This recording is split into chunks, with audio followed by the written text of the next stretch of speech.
దారం తీసుకుని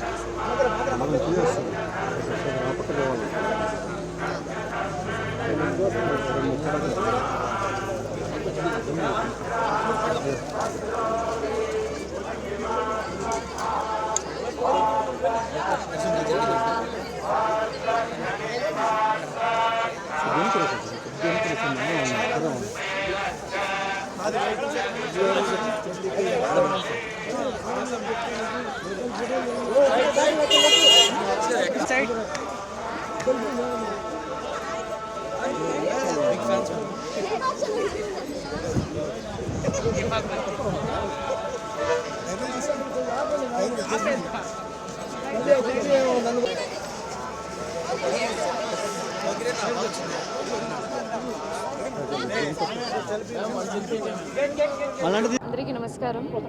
నా తిరుపతిలో దర్శనం చాలా బాగా జరిగింది. చాలా సంతోషంగా ఆనందంగా ఉంది. ఏంటో తిరుపతి నాకు చాలా క్లోజ్. ఏం చెప్పాలో తెలీదు. బాలాజీ దర్శనం చేస్తే లైఫ్ చాలా బాగా జరుగుతుంది అని నా నమ్మకం. సో ఈ దిస్ ఇయర్ నాకు చాలా ఇంపార్టెంట్. చాలా మూవీస్ వస్తున్నాయి. సో నాకు మాత్రం కాదు, నేను నాతో పాటు వర్క్ చేస్తున్న అందరికీ చాలా మంచి ఒక ఇయర్ రావాలి అని కోరుకున్నాను. ప్రాజెక్ట్స్ 4-5 ప్రాజెక్ట్స్ చేస్తున్నానండి. సో అవన్నీ కలిసి బ్యాక్ టు బ్యాక్ వస్తుంది, రిలీజ్ అవుతుంది ఈ వర్షం. For more videos like this, subscribe Big TV channel.